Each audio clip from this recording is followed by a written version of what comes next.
Hello everyone. Filmmakers love stories about brilliant criminals who mock the police and devise completely impossible plans, of daring robberies, for example. But in reality, not everything goes smoothly.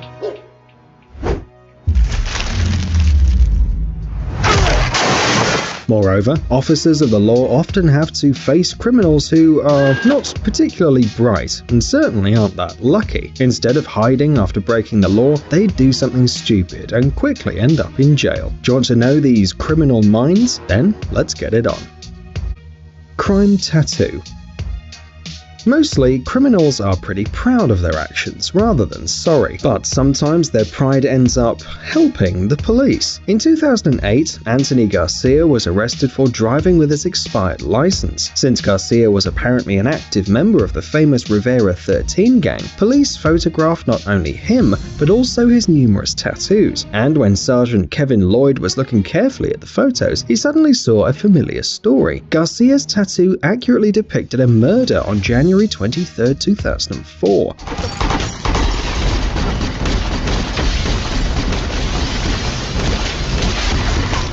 Everything from the sign to the position of the street lamps, the trajectory of the bullets, and other details on Garcia's chest made the tattoo a genuine confession of the crime. By the way, in the tattoo, the victim is being shot from a chopper, and curiously, Chopper is Garcia's nickname. In the end, pride, arrogance, and a good tattoo artist led Anthony Garcia to jail. Handing in your CV before a robbery. What should you do if a shop doesn't hire you and you need money? Just rob it. No, of course you shouldn't, but this story's incredibly funny. Dopey Umar Mirza, 26, decided to rob the Paddy Power store in Birmingham after he failed to get a job there. The thief, as expected, covered his face with a mask and managed to steal about $22,000 from the store. But the guy took off his mask the moment he left the store and didn't think about the surveillance cameras. With their help, the store owners immediately recognized the man who had recently tried to get a job in their store. The CV of the failed thief was found immediately, and all information, including his address and phone number, was promptly submitted to the police. The result was quite predictable. Mirza was sent to jail. Stolen credit card. Flora Lunsford stopped at a gas station in Pine Bluff, Arkansas. After refueling, she entered the store, and then a man stole her purse and quickly fled. It's a shame, of course, but it happens. But why is this story on our list? The fact is that it has a follow-up. 2 days later, Flora was at work, serving customers in a restaurant just 2 blocks away from that gas station. One of the clients gave her a credit card to pay for his food. When Flora got to the cash register, she read her own name on the card. It was her card. The waitress immediately called the police. Officers from the Pine Bluff Police Department arrived very quickly and handcuffed the criminal. They also searched him and found Flora Lunsford's driver's license, her social security card, and several other credit cards in her name. The guy was arrested immediately. Calling ahead. It seems difficult to surprise the police. On a daily basis, they face things that are hard to imagine for most ordinary people.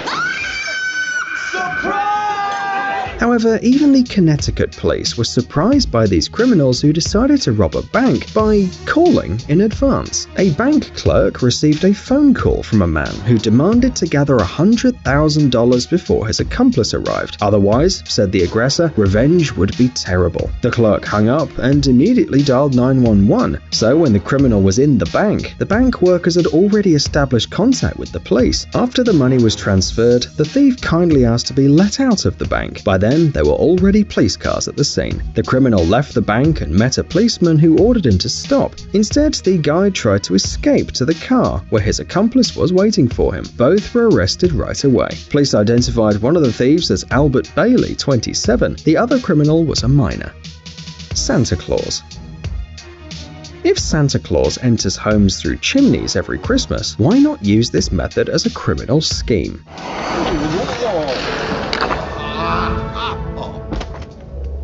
Well, at least because children's stories have little in common with reality. Keith Allen Schultz, 28, of Ridgecrest, and his partners decided to sneak into a house through the chimney, and he got stuck. Schultz couldn't go up the roof or down to the house, and one of his accomplices panicked. He was trying way too hard to break free, which then triggered an alarm, and soon the police arrived at the scene. According to the police, this was one of the easiest arrests of their lives, and probably one of the funniest. Schultz needed the help of the firefighters to get out of the fireplace. After leaving, the thief, smudged with soot, was charged with first-degree burglary. Meanwhile, his accomplices managed to escape before the police arrived. They have probably found another house to break in with a wider chimney. Sleepy burglar. Sometimes if a person's too exhausted, they may fall asleep in the workplace.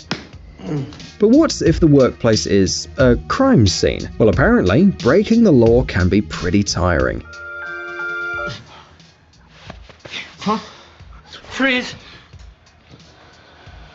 In this case, Christopher Provozek got a bit too tired after breaking into Kevin Connolly's house. The thief searched the closets, took a ski suit, an iPad, a laptop, a guitar, and even the ashes of Kevin's dog. What do you need from the poor dog, buddy? You can't even sell it. Anyway, Provozek managed to go home several times with the loot and come back until he felt too tired. And then the thief found nothing better than falling asleep in the house that he just robbed, covering himself with Kevin's coat. That's how the cops found him. They arrived after the call of a very surprised Connolly.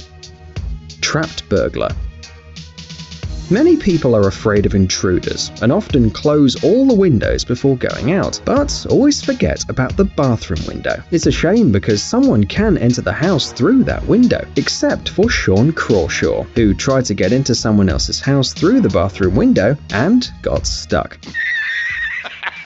The incident occurred in Radcliffe in Bury in Greater Manchester in December 2016. An old woman returning from the store noticed a man was hanging from the bathroom window on the second floor of her house, or rather its rear part. The woman called the police, who found the defenseless thief at a height of 4.5 meters. It's almost impossible to imagine a more comical situation, and the officers had a lot of fun. The firefighters who arrived at the scene got the man out of the window in 20 minutes and handed him over to the policeman. Once on the floor, Crawshaw, who also injured his ear, immediately confessed the attempted robbery. And rightly so. You can hardly think of another excuse when you've been taken out of someone else's window. As a result, the court sentenced the man to 2 years and 5 months in prison. We wonder if the judge managed to keep a poker face when examining the case file.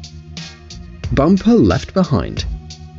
It's probably a nightmare for any car owner to approach their car and discover that someone had crashed into it and didn't even leave their phone number, but just simply fled the crime scene. Repairing a car is very expensive and always inconvenient, but this Queensland driver was very lucky. When he got to his car, he discovered that it was damaged and the driver had fled, but he'd forgotten his bumper at the crime scene. The bumper along with the plate. The pictures were posted on the Facebook page Dashcam Owners Australia and quickly went viral. People wrote thousands of comments, including some really original ideas. For example, one of the users suggested that the owner of the car should put the license plate on the front of his car and pass in front of some speed cameras, because revenge is a dish best served cold.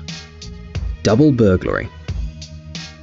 Most of the time, criminals planning to rob a house take some time to carefully choose the perfect location. They research its owner's wealth, calculate the moment when all the family members are absent, plan the exit, and make sure that Kevin McAllister's not in the house.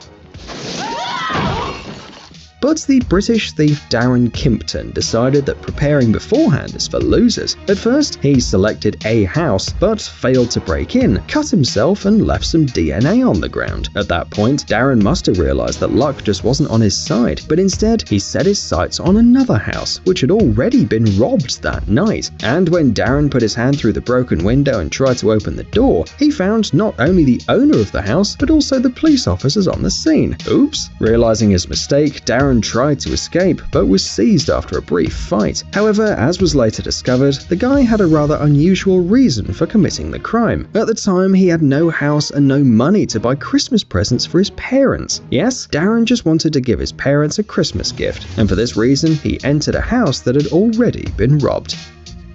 $360 billion check.